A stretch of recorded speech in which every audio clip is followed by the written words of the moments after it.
Honestly, I wasn't even sure if I was going to get to even hunt till November, but I think I'll be able to squeeze some morning hunts in. Just super busy, getting Hmm. ready for guiding. My son is in both basketball and baseball right now, so that's like 4 or 5 nights a week there, and Oh yeah. Gosh. so it's crazy, but I'm Oh my not God. complaining. Oh man, yeah, that's that. I look back at like when I played sports. Well, Ethan and I both played sports. Ethan, you played more sports than me in high school, It was like year round.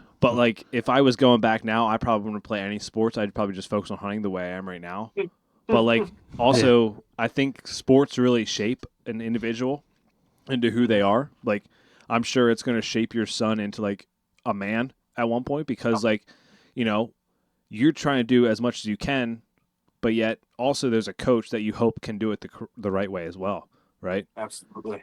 And it's nice that when there's other coaches involved, that they can get some guidance from other people than their parents too. Yes. Sometimes it's just reassurance, like you're telling your child something, but they don't quite listen. But then when the other coach says it, they're like, "Oh, okay." Oh yeah. I've been yelled at too many times from my parents. Oh, I say it, you don't listen, but when so and so says it, then you want to listen. I was Yeah. like, yes, I know, Mom. I know.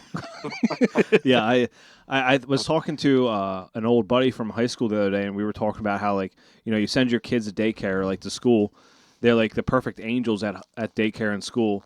They come home and they're holy terrors in the house. It's like you were just an angel at school. You ate everything Yeah. at school, and you come home, you don't want to eat anything I give you, and you don't want to listen to me at all. Like what is going on?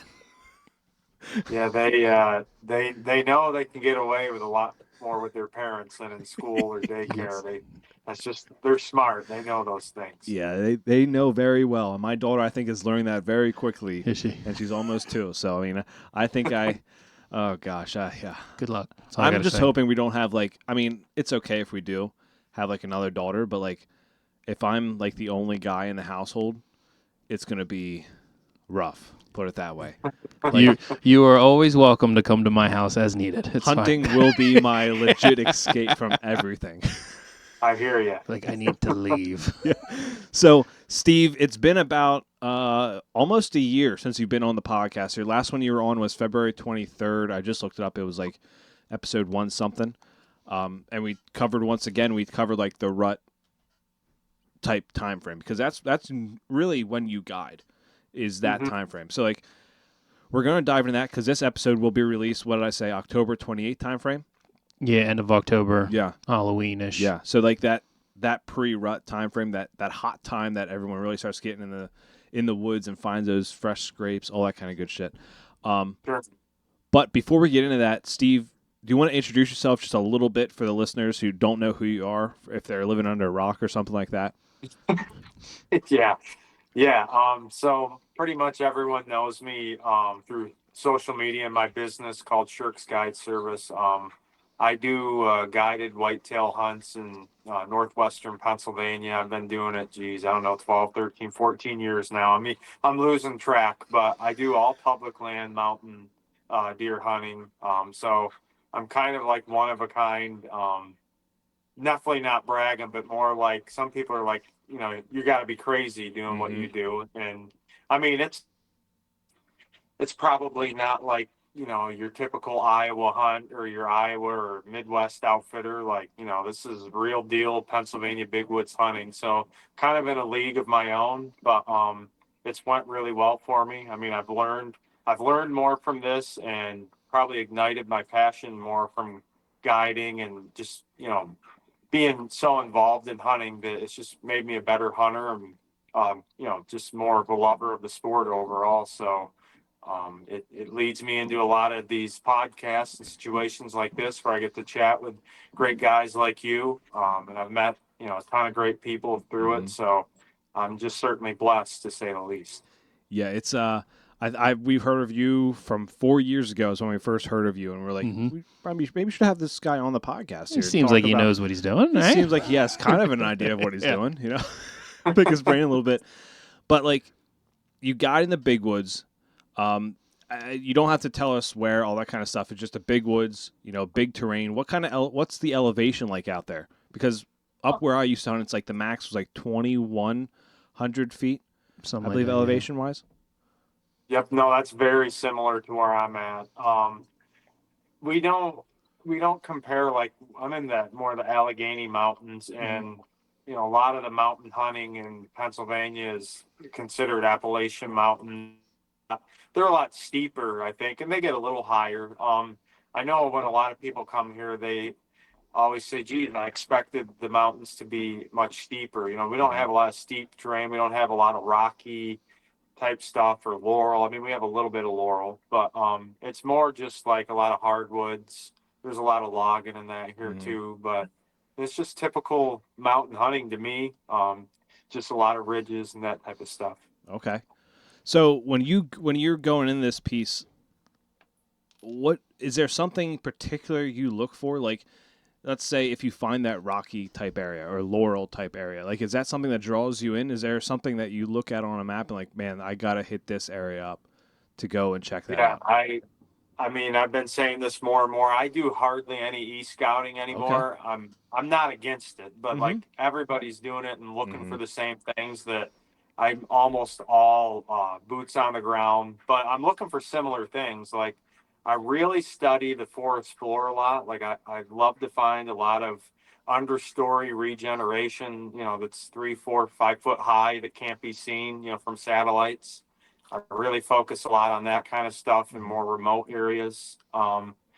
I don't I don't focus on a lot of different terrain features just for the fact that like everybody else is looking for them. And like honestly, it's like it's to the point anymore because I'm 100% public land that Mhm. if you start to do that and you find like a thermal hub or a really key feature, then you go all the way back in, sometimes a mile or two, and then wow, there's a camera and a tree stand there. So then Yeah. I've had to adjust to that and just find my own stuff because most people, and I'm just overall blessed. Like wintertime, unless it's snowing, I mean, and I'm plowing snow, I'm literally scouting every day. So I really put on a lot of miles that time of year, and I just have a lot of time to find a lot of new areas and get to know my areas better and kind of pay attention to different areas because the habitat's constantly evolving. Like just because you find an area and it's good for a few years, eventually it might grow up or they might log it or different things can Mhm. happen. So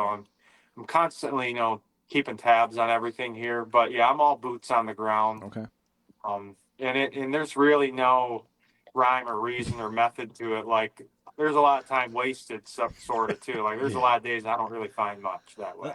Let, let me tell you this. Like I do a lot of e-scouting for when I go out of state. Like when I go to Ohio, I'm doing a lot of e-scouting because I'm not gonna be able to get out there to scout it. Or Mhm. like Yeah. we're going up to Ethan's this time of year. I kind of have a general idea because I scout up there for At least a season. at least more than a season. Like Oh yeah. back in my cabin, like at Right. least 5 seasons up there. So I have a general lay of the land, kind of. But this new area I'm hunting this year, I went in there. I had a spot marked on the map, and I was taking my dog in. I was walking this hiking trail, and then like I saw the smallest scrape ever. Like it was like literally maybe smaller than a dinner plate. Like maybe like a what do you put a teacup on? Like a tea, a saucer, Saucer. Yeah. literally a A saucer. saucer. Yeah. And like I was like, well, this is the best sign I found thus far. And I Yeah. hung a camera over it, and I got the biggest buck of my life on camera. And I'm like, why did I hang this camera? Like I'm looking back, I'm like, why did I even hang this camera here to begin with? Like it's literally right off the hiking trail. Like Mhm. it's like you walk past on the hiking trail, the camera's a foot and a half off the hiking trail, and I'm like, why did I hang this here? So, is there something when you're putting boots on the ground? Is there something that you like, something like a gut feeling or something you see that makes you kind of slow down and be like, I got to take my time a little more in here? Like, is there a small sign that you look for that makes you slow down? Um, I don't know. I honestly, I generally go pretty slow all the time. Okay. From as soon as I shut the truck door, unless I got, a certain mission, like if I'm scouting, like I'm creeping, Mm-hmm. especially during shed season too, when, you're trying to look for sheds and scout at the same time. But I will say, like a lot of the stuff that I really like to hunt, even me personally, like I love to find just stretches of road where there's like no parking, like Mhm. no normal parking spots where you almost have to pull over in a ditch or you'd just be amazed like how those areas get overlooked. Everybody is always thinking like, where's the hiking trail? Where's the logging road? Where are the parking spots? And just like random spots. Sometimes you'll have a mile or two section of road that's not even getting hunted because there's like hardly any parking there. Mm-hmm. And there's been times too, I've parked at a normal parking spot and walked a half mile to a mile down the road, then cut up in, like things like that, just little things. But yeah, there's, when I'm scouting, like there's nothing that, once again, that, I'm always just kind of going in blind. There's no specific feature, but I guess when I do get excited, and it's not so much like buck sign or, rubs and scrapes, but I do get more excited about like deer traffic and, droppings and things like that, because when you find buck sign, a lot of times it's rut related and you don't really know when it's been made, but I really like to pay attention to how deer move through areas, how they get, from point A to point B. So, ground sign tracks, sometimes in the winter, or it might be early spring when we get a late snow. A lot of times I'll just follow a buck track and see where it takes me. It's just amazing what you'll learn from following a mature buck track. Like you'll find certain beds that way that you've never known existed, or certain routes that mature deer take that, you didn't know in that area. So little things like that, really make a big difference for me. Yeah, Oh, yeah. making those. Well, I was up at the cabin a couple weeks ago, and there's this. It's a heavy used deer trail that goes along the side of the mountain on our property. And it's like, I have never walked this once. I just want to go look. I want to see like where they're coming from, because they like to come around the point. So I would slowing down, to go back to your point, slowing down helps so much, because I would walk a little bit and I would just stop and I'd look around. And I'm looking like on the ground, I'm looking around. I would find where they would be browsing. All the little buds are chewed off. Walk a little further, look some more, and I ended up finding a bed. It was an older bed because there was no, like, it was, you could tell the leaves were flat, but there wasn't any fur in it, so I don't think they slept in it, in the last, however long. But I would have walked right past it if I was just like casually walking.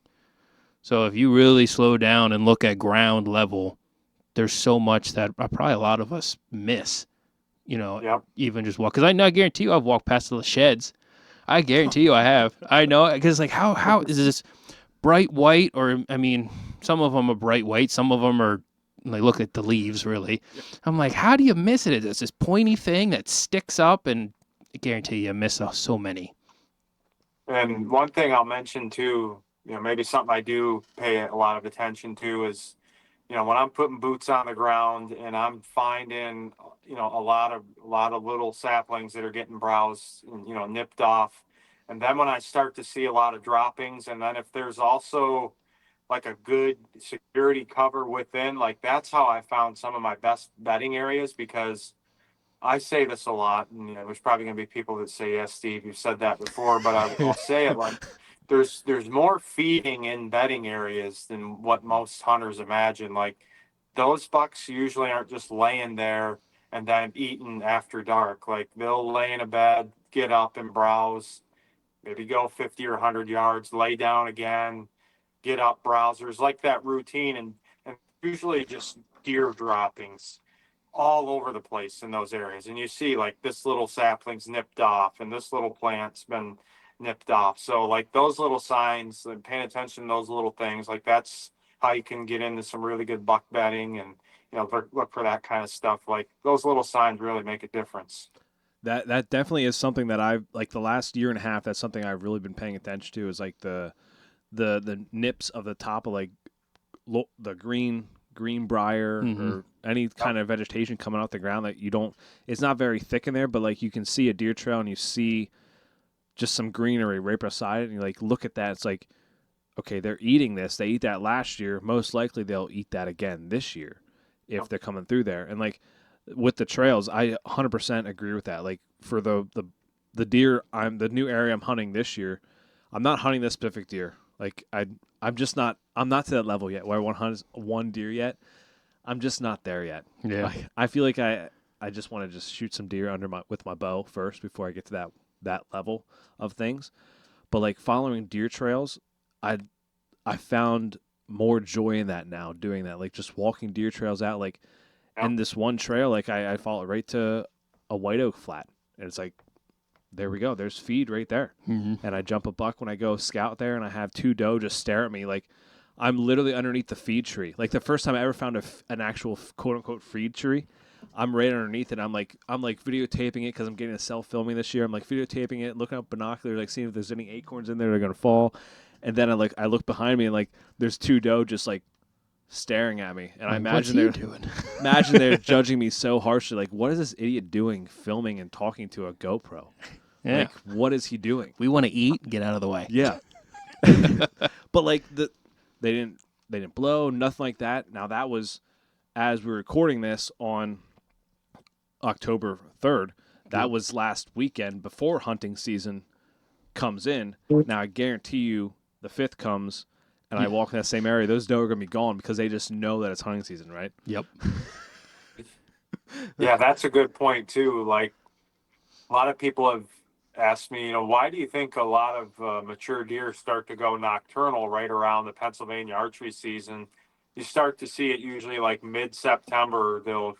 You're getting daytime pictures, and all of a sudden, man, you're hardly getting any daytime pictures. And honestly, like I don't think it's from or entirely from just more people being in the woods because it's close to hunting season. Because I've had a lot of areas over the years where like nobody goes to, just real remote areas, and I see the same thing happen in those areas too. And what I really think it is especially within Pennsylvania deer, it's just in their genetics, like it's in their blood to know or to know that hunting season is nearing, and they just they start to get more nocturnal. Because I'm not going to say that's not similar through other areas throughout the country, but Pennsylvania, I hear Pennsylvania hunters see it more drastically than anywhere else. But you're talking one of the most heavily hunted states, and like our deer over time have just adapted to that, and they have like an internal calendar. Yeah. When it's time to be more careful. It's honestly the truth.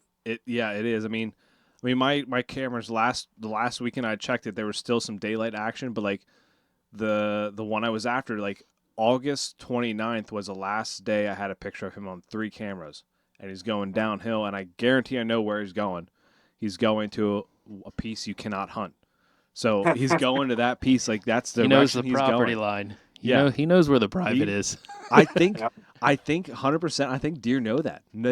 People say they don't know where the property line is. I think they do. Just like we talked about that internal instinct of like knowing when hunting is in. Yeah. They know where that property line is. Like, oh, I feel pressure over here, but over this property, I'm I safe. never feel pressure. Yeah.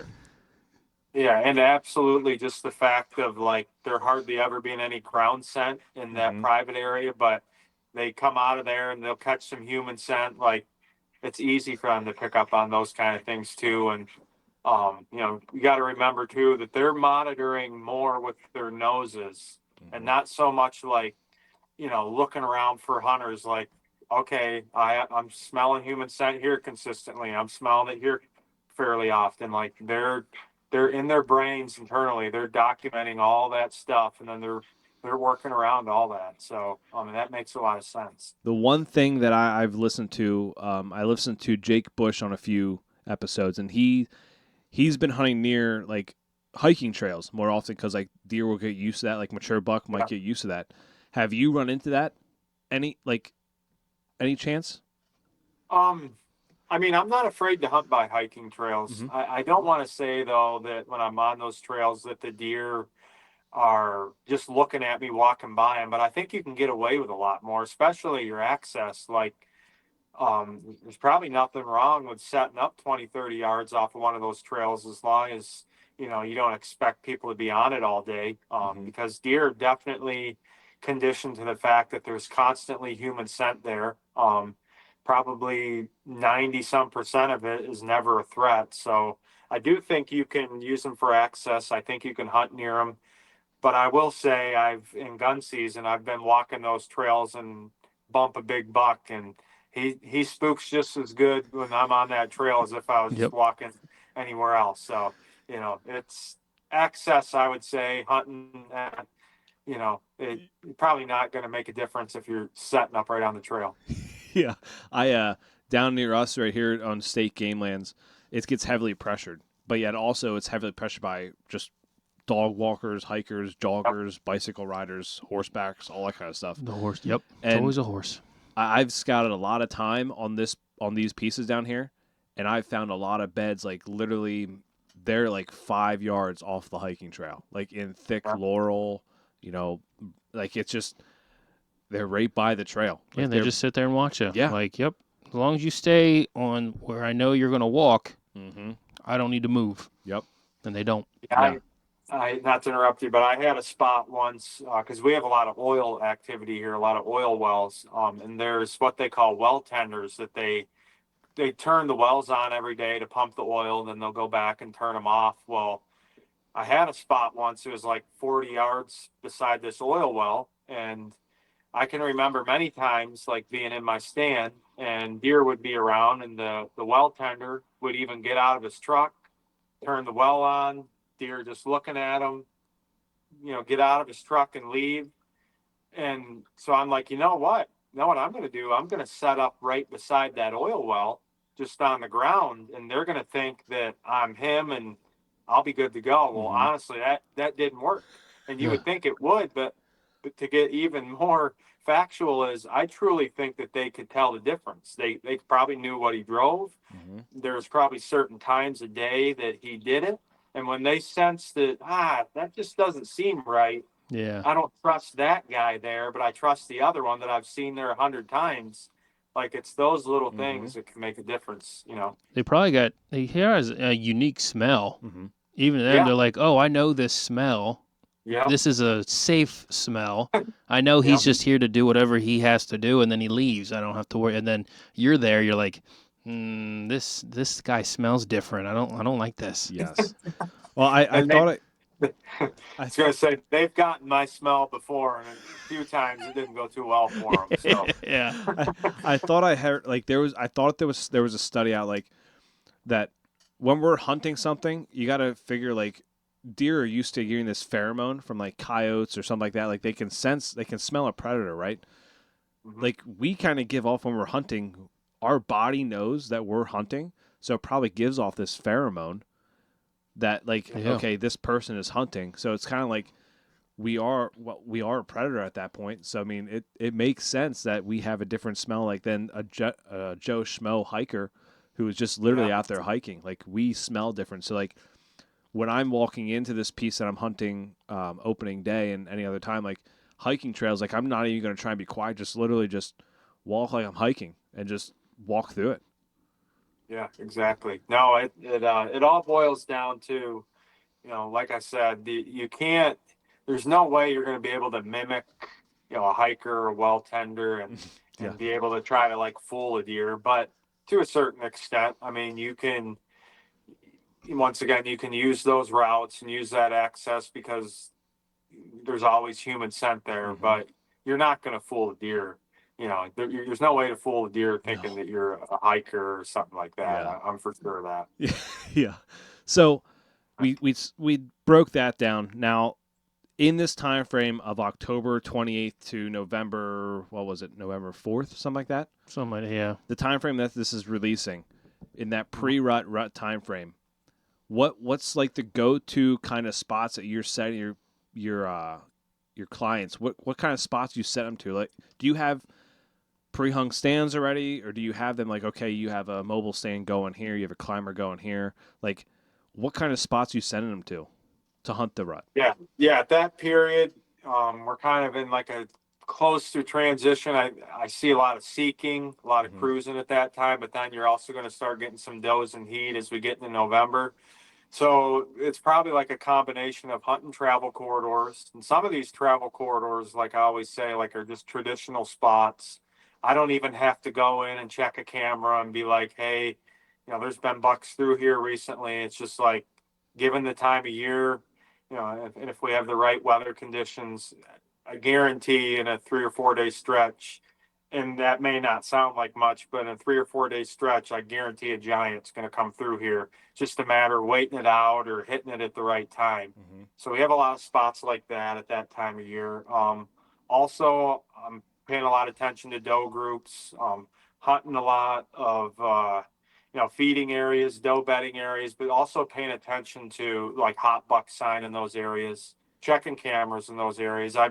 I'm more confident in a camera track or camera check where does have been and does are hanging around. Like usually those areas will stay more consistent. But like once again, if it's just a travel corridor and someone's saying, Steve, I want you to, find me a big buck that's used a certain travel route recently, I'll be like, there are a lot of these deer when they're really putting the miles on. I might only get one picture of that deer on that trail all year. Like it's just random, but it doesn't mean another big deer doesn't come through either. But it's just a combination of hunting around does, travel corridors, stuff like that. They're all our hunters anymore are mobile hunters. Mm-hmm. We rarely hunt the same spots twice. Okay. Constantly moving people around, hunting fresh areas. It's really made a difference in the past few years doing it that way. You probably put less pressure on that area too. Like if you find say you find a good spot, okay, we're only going to hunt this one day, and it's probably going to be a good day because the perfect wind, perfect setup, all that kind of stuff. And if you don't see one that day, we're moving to another spot because I don't want to blow that spot out. Like, is that why you do that? Yes and no. I Okay. mean, guiding people there's a lot of mental like there's not so much on me, but you have to like create like a confidence in someone. Yes. Yep. Problem with like these travel corridors is most people, because like these are spots where you could easily sit 2 full days, maybe 3, and never see a deer. Mm. Like it's not like Mhm. you're in the heat of deer. It's in between point A and point B somewhere. But honestly, I think it's the absolute best place to kill a mature buck at that time of year, because a lot of your really old bucks, when they go around some of these doe groups, they'll skirt the edges and they'll just scent check. They'll either get downwind or they'll look or test for ground scent. You'll hardly ever be able to tell where those deer are coming into. Sometimes you get lucky and they'll hit a scrape, or you might be able to find a rub line. But a lot of the really old smart deer, when you're hunting around doe groups, they might skirt that from several hundred yards away. You'll probably never even see that buck. Um, he's just cruising through. You had no idea. But the travel corridors are a different scenario because they have specific routes that they like to use, in a lot of these areas. And once again, they're not expecting anyone to be there. These are like safe routes that they're comfortable, going through. It might be just a good long stretch of cover with some good pinch points in it. Like those are the routes these big deer are taking, but there's hardly any other deer sometimes using it. Maybe some small bucks. Rarely, you don't see a lot of does in those spots. But Okay. my point is, like, when you have a hunter that's hunted a spot like that or a day or two, and a lot of these people are only here 3 days, they lose their confidence. Like, Oh, yeah. not many people want to go on a hunt and never see a deer. But Yeah. yet, if you really want to kill a big deer, like a lot of times you just got to swing for the fence. You're either Mhm. hitting the home run or you're going home empty handed. And that's honestly, I think, the best place to kill a mature big woods buck is on a travel corridor at that time of year.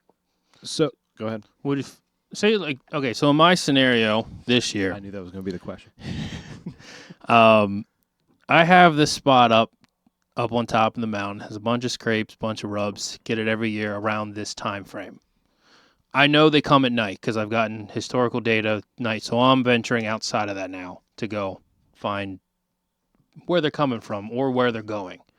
I'm going up obviously opening day. If I find even if you find fresh sign, you've never hunted it, you have no history with this. How much are you gonna hunt there before you just say, okay, I'm done. I'll put a camera over this. I'll let it soak, get data a day, couple days, just to see if it's a place you've never been to before. Going by my own hunting and trying to learn areas that way, I'm hardly ever going to hunt spots like for multiple times. Like I'm going to keep moving until I get on something. But I mean, you hit the nail on the head. How I've learned most of my areas is just through cameras, trail cameras. Mm-hmm.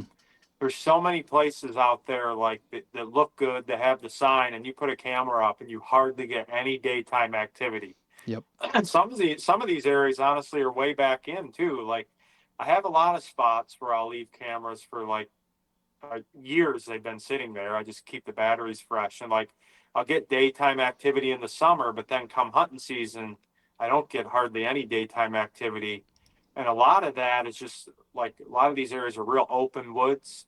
And Mhm. what I found is like maybe 100 yards from there in some thicker cover, that's where they're traveling through that time of year, because in hunting season, they're way more cautious about even where they travel through areas. Like they want to constantly be in cover or somewhere, or maybe they have a wind advantage but usually if you have the choice between wide open woods or cover, mature deer is going to take the cover. So I guess my point is like most of my learning experience has not been from me hunting, and really not even from me putting people in certain locations. It's really been from running 100 some trail cameras for years. Like I have spots like you couldn't pay me $500 to hunt there or whatever, because I never get a daytime picture. I don't care Yeah. how many big rubs you're seeing or scrapes. Like just ain't happening. Like I know that. And I have a lot of spots too where there's hardly any buck sign at all. Just doesn't even seem like there's much around, except you will see like some decent trails, some fair amount of deer droppings, but some of those are my best spots too.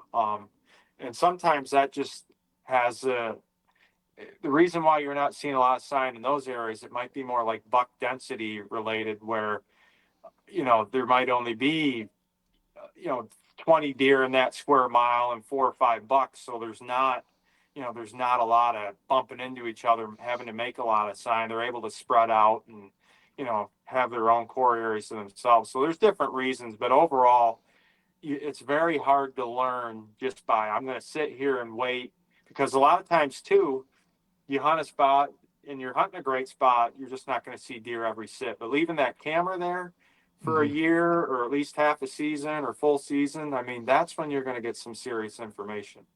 Yeah, that's what I wish I would have done, a couple years ago, because I've known about this spot for what, at least three. It's been about 3 years. Been a while. And then it just never clicked. Like it just never like, oh, you're only getting, because every once in a while I'll get like a doe during the day in that rut time frame. So I'm thinking, all right, well, if I see a doe, maybe a buck will come through a day, right? I'm just inexperienced. I still don't know shit, but but I was like, You're learning. now I'm talking to all these people and getting, hearing what they have to say. It's like, okay, let me venture out further. Like, okay, I know the buck come here at night during this time frame.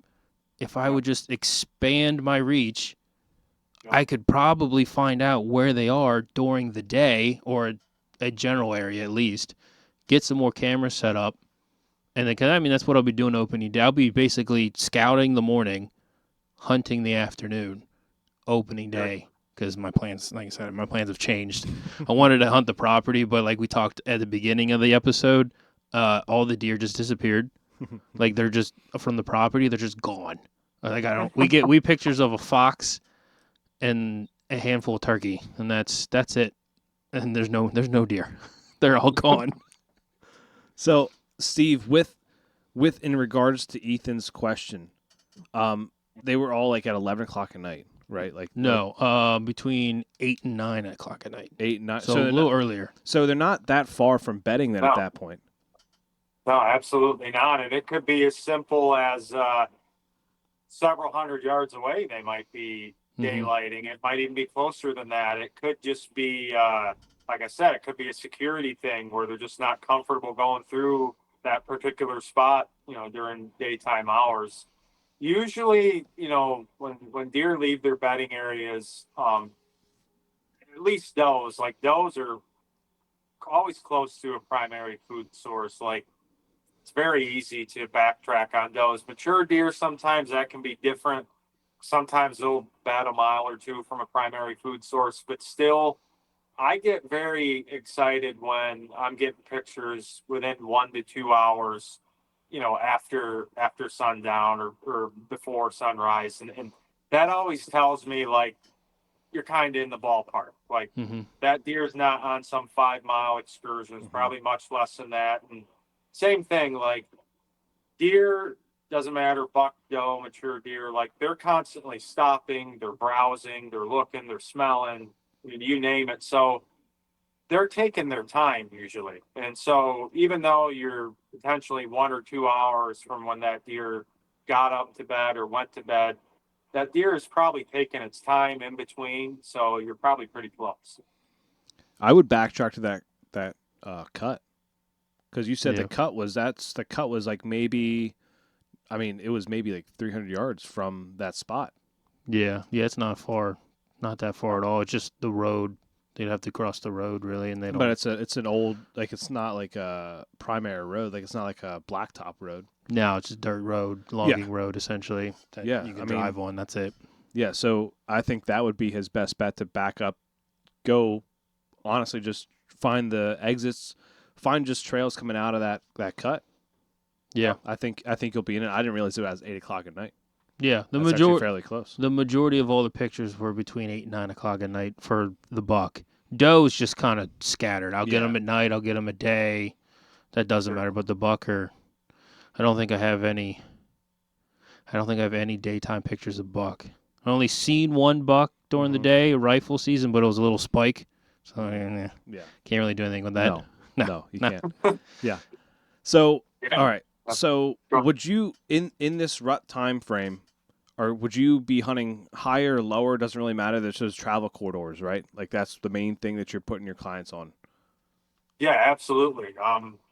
I mean, most years, a lot of my sets are up higher. I will say it's looking like this year, because you said you've been getting a ton of rain, completely opposite here. Like in the rut, you have to hunt close to water. I'm telling you, like water in the rut is so key, because number one, they got their winter coats on. They're moving way more than normal. They're drinking more at that time of year than almost any other time of year, especially because there's hardly any green browse available. A big thing some people don't know, some hunters, is green browse throughout the spring and summer can make up to like 50 to 60% of a deer's water intake. You take that green browse away, all that's left is wherever there's natural water. And in the mountains, when it gets dry, the only place there's water is in that low creek bottom. Another thing you're going to have when it's really hot out is generally heat rises. So you'll find cooler temperatures down in the bottoms and warmer air up high. So my point is there's different factors that can make me want to hunt low or can make me want to hunt higher. Now in the rut too, they're going from ridge to ridge down through valleys. So yeah, you can get away, but like I still most years generally hunt more higher because that's where more bedding is. They're crossing from ridge down through the valley to the next ridge, but I still like to focus more where there's more daytime activity, more doe bedding areas, buck bedding, all that's generally up higher. But once again, there's other factors like drought conditions, heat, that can make you do different things. So you never want to be stuck on one thing. Yeah. You got to know what causes deer to do certain things and adjust to that. And I think the funny thing is, like, on podcasts, right? Like, we host a podcast, obviously. Yeah. But, like, I feel like we're always trying to get to, like, that secret sauce that, like, gets us on deer. And it's like, there's no secret. Just, like, you literally just have to do experience. Like, you just have to be out there and experiencing, because every place is different. Like, the Allegheny National Forest is different than the state forests we hunt, or like the game lands we hunt. It's like, it's different types of deer in different types of area. It's like, yes, during the rut is the most comparable thing between all the buck. Yeah. It's like, they kind of do the same thing. They all check for doe. They do all that kind of stuff, play the wind. That's obvious. But like the water thing, that's a huge point that I've always liked hunting near water, because it's like, it's where deer always need water. Like, they're out there. They're just like us. Like, we always need water to survive. Like, our body is like 90% water. Like, Sometimes it's like 50% water, depending on what you drink. I think I'm at like 90% coffee at this point. Yeah. But like they need that, especially there because they're not eating as much. Like they're just moving. They're burning calories, so they need water to keep going. Yep. If you find that doe bedding, I feel like that's the best thing for any situation. Is like find that doe bedding, thick cover, all that kind of good stuff is like the way to go.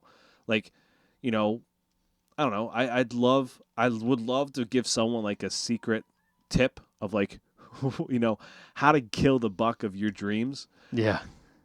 Here's your answers. Here's your answer. But like, man, it's just Yep. like, it's so hard. It's so hard. To, like, you just have to experience. Like, Steve, you have tons of experience out in the Allegheny National Forest, and you run lots of cameras, and like you have that knowledge, right? Like, and I feel like that's why people bring you on is like, to pick your brain of your knowledge. It's like, Sure. I don't know, like It makes sense. I It mean, makes like sense, yeah. like you post these pictures on Instagram, and I see. I mean, you got these beautiful buck all over, and like you got to remind you, like, dude, this is public land yeah, in the big woods, and this man is finding these big buck. Like they're big for a reason, especially out there. So I was like, I want to listen to what this man has to say. right, yeah, You know? He knows a thing or two. yeah, Yeah. I'll just kind of add on something you were talking about, like people wanting like that. What's that guy's secret? Yeah. And Mhm. really, the best hunters, especially the best public land hunters, there's a show. I mean, I watch other shows and hunting shows, and this is where I'm getting at. Is there's a show, maybe you guys have watched it. It's called Chopped. It's on the Food Network, and My what wife it is, watches that. Yes. yeah. So if you don't know what it is, what they do is they get all these great chefs to come in, and they challenge each other with like all these secret ingredients, and you have just a certain amount of time to make like the most perfect dish out of it. And it always makes me think of being like a good hunter, like on public land, because number one, every year's different, every day's different, different parts of the season are different, and it's like there's always these ingredients thrown at you like every day, really, and you got to find a way to, with these ingredients today, how do I have success? It's rarely ever all the same ingredients. It's rarely ever all doing it the same way. But the best hunters go out there each day, whether it's wind, weather, you name it. They've studied the situation, and they see what they have to find and do to have success. They adapt to that, and that's how they do it. Like it's constantly being able to adapt and be versatile. Those are the best hunters. There's really no secret. They do things one way and have success. It's the opposite of that. Yeah. I think also to add on to that, like to be productive, I guess, in the woods, you have to put a lot of time in as well, like in the off season. Yeah. Like you can't just, I mean, some people do. Some people can just go out there opening day and just scout the whole time until like it's the right time to hunt. You know, like maybe that's their game plan. Maybe that works for them. That's great. But like, I feel like you got to put a lot of time in the off season to like scout and run cameras and do all this kind of stuff. Like that's not necessarily run cameras. You don't need to run cameras to be successful, but like just scout a bunch in the off season just to know where these deer are, where doe bedding is, you know, where beds are, period, or where they're feeding at. Like I feel like you got to put a lot of boot leather on the ground to like be successful, and that's exactly what you do, and it shows because you've had. I think I heard you had 19 harvests last season. Yep. That was the most insane. I ever had. That's awesome. That's insane. Oh, it was a honestly great year. I'm hoping I don't jinx myself. You know, maybe a little confident coming after that past year, but I'm hoping we can do just as good this year. So hopefully. What do you like attest that to? So like, was it like not just because the amount of boot leather you put down, right? But like, was it just having really good hunters at camp? Or was it like the weather? Was it the food? Was it, you know, what do you think was the reason that was your most successful year? It's a combination to it. Honestly, I don't want to say this the wrong way, but I guess like I'm getting more experienced in the guiding, and I know that sounds like, Steve, you've been doing it long enough, but like I'm telling you, like I don't people don't hunt even like how I hunt. Mhm. Like you have to get into people's minds and somehow get a confidence. You have to understand, is that person going to hunt hard? Is that person willing to walk? Like, what's their level of expectations? Is that person like going to shoot a 2.5-year-old? I mean, like, it's more like if I want success, like, I have to get to know people. I have to Mhm. know who my clientele is. There's so many little things I got to learn about people, and like last year was the first year that like I did the majority of the hosting.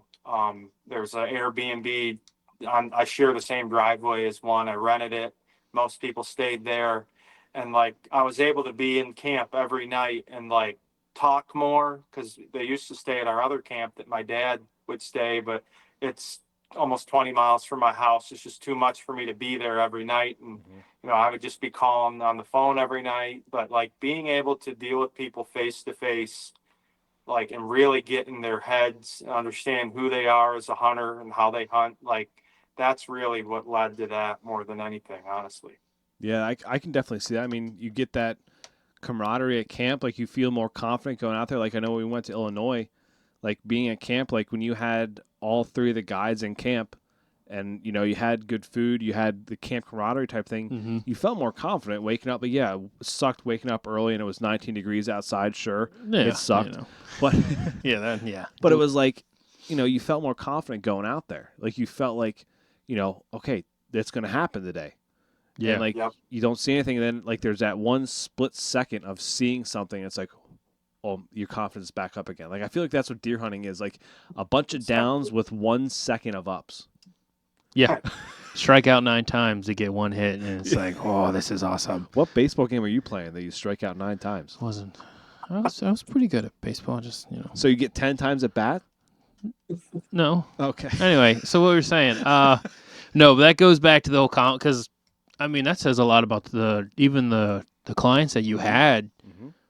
because you can put them on deer or put them in a spot and say, they had opportunities, but then they could freeze, in the moment, or they get too shaky and they do a bad shot and it goes 20 feet over the back of a buck or something. But for them to keep their composure and be able to execute, Yep. I mean, Like, you being there, giving them that confidence to do it. I mean, even, don't get me wrong, like I don't have that kind of experience when it comes to like harvesting any deer, but I did see one buck when we were out in Illinois. I was shaking, but like I was ready. Like I was ready because we had like all the guides were there with us. We were all having a good time. But if it was just us, like just kind of chilling, I would have been like, okay, what do I do? Like, what's going on? yep. I've been freaking out. And I mean, I kind of hope not many of them are listening to this because I hope this they is a are. little bit wrong to say, but like for instance, too, like so I might have a guy in a spot his first day or whatever, and then, geez, all of a sudden I see him show back up at camp like 2 hours after. He might have Mm. sat till 9 o'clock, Yep. and now he's back. Like before, these are things I didn't even know.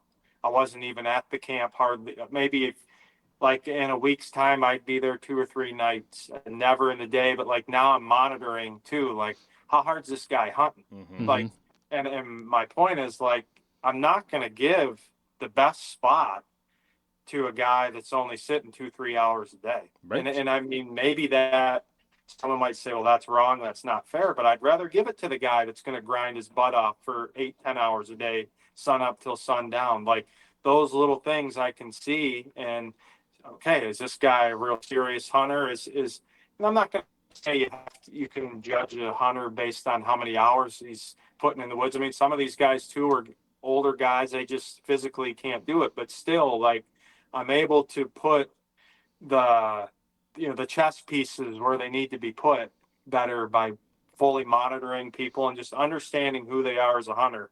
I'm not like putting people just, okay, you hunted 2 hours yesterday, I'm just putting you in the worst spot. Like I'm going to try for everyone, but I am going to see how hard of a hunter you are, what you're willing to go through. I mean, another thing too, like, and it's I can see with archery hunting in the rain, like it's a gamble because you worry about losing blood. But then it is amazing. Like you'll have a day when it's raining pretty good and you got 6, 8 guys in camp and 5 of them are sitting in there drinking coffee and 3 of them are still out there all day grinding it out. Like you start to think, well, where am I going to put guys tomorrow? Well, I did find that one spot today that I think if somebody sat there all day, they have a good chance. So who are you going to put there? Are you going to put there the guys that are sitting at camp drinking coffee, or are you going to put a grinder in there? Like those little things make a huge difference. Yeah, I mean that's like out in Illinois. Like it was 19 degrees out every single day. We were pretty much out there with a wind chill,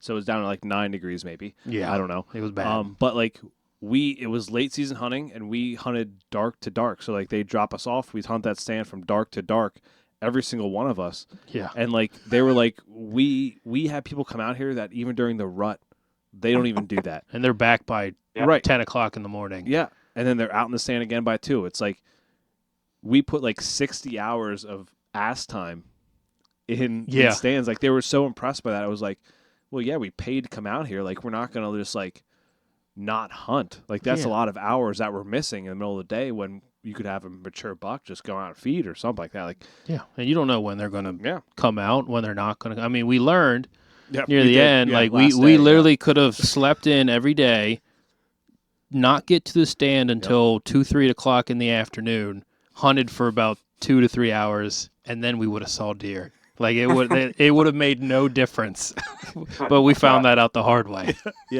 But you know what? Like if anything, in the long run, coming back to Pennsylvania, it made you a lot tougher mentally. Like you can sit in that stand, freeze your butt off, see nothing. Like it conditioned you for maybe a good rut hunt here, or sitting opening day rifle, all day and just grinding it out. Like. Honestly, like I still think that that's the way you should hunt, especially if you're a big woods hunter, because mental toughness is really probably the number one key. Like if you want to be a good hunter in these kind of environments, like it's mental toughness is the ultimate key. You can be the best shot, you can know everything you need to know about deer, but like if you can't handle that mental grind, I mean, you're going to struggle in this type of environment. Big time. I completely agree with that. I know we got to get you off here shortly here, Steve, but what's the best piece of advice you have for a hunter during the rut? It can be, a tip or whatever. Like what's the best piece of advice you can give someone? Yeah. I mean, if it were me, and say you're the type of hunter that can go out almost at any time, is like, I would not miss like, ideal weather conditions in the rut. Like I can't emphasize enough, like, from doing all my trail cam deer movement study stuff, that like when you get like, cold, frosty, freezing mornings, or what I call 30 days, when you have, high temps at least in the 30s and low temps 32 or less, like you cannot miss those days. Like those will be the days. They're going to be the absolute best of the rut. It doesn't matter what, there's some people who are like, man, every year, November 5th, you just got to be out there. Like it's going to be the best day every year. Well, I mean, I've done these studies for years now. And like, I always go back to 2021 and 2022, where in 2021, our best day for buck movement was November 6th. In 2022, the worst day was November 6th. In fact, I think I didn't even, or out of 100 some trail cameras, November 6th of 2022, I think I had like 1 or 2 buck pictures out of all that. And that's daytime. Nighttime was completely different, but that's my point. Like you cannot miss those ideal weather situations during the rut. It's just like putting gas on a fire. Like, every day the ruts happen. I don't care if it's 100 degrees or 30 degrees, they're going to be rutting. It's still going to be good hunting, but like your odds go from like maybe a 3 out of a 10 to an 8 out of a 10 on those prime days. And you just do whatever you can to get out there when it's prime. Love that. I completely agree. And also it's the rut, so just be out there. Right? Yeah. Just be out there. Dark to dark. It's the only way to do it. Steve, where can people follow you, get a hold of you, all that kind of good stuff if they want to book a hunt or pick your brain? Yeah, just as of right now, just look me up on social media, either Facebook or Instagram, Shirk's Guide Service. I honestly, and I'm not going to say not to message me, but like I've been getting hammered lately with like people like wanting to pick my brain, and I do apologize. Like I'm picking like 3 a day, and I'm just because I'm just so busy right Mhm. now. But I'm also saving the messages. I'm making a note to myself, after hunting season, when things have slowed, I'm going to try to just get back to these people then. So if you don't hear from me right now, it's not that I'm ignoring you. It's just like, I just don't have the time to, do 20, 30 different people a day sometimes, like want to pick my brain. It's just not possible for me. I completely understand that. We're blessed that you were able to come on here, Yes. and we're honored to have you on again. Good luck this season, Steve, and we can't wait to see how many deer you get down this year with your clients. And same to you guys. Best of luck to you, and hopefully I'll hear from you after the season. Maybe we can do another chat and Yep. talk about how our seasons went. Yeah, let's Of do it, man. course. All right, guys. Take See ya. care. Say yep.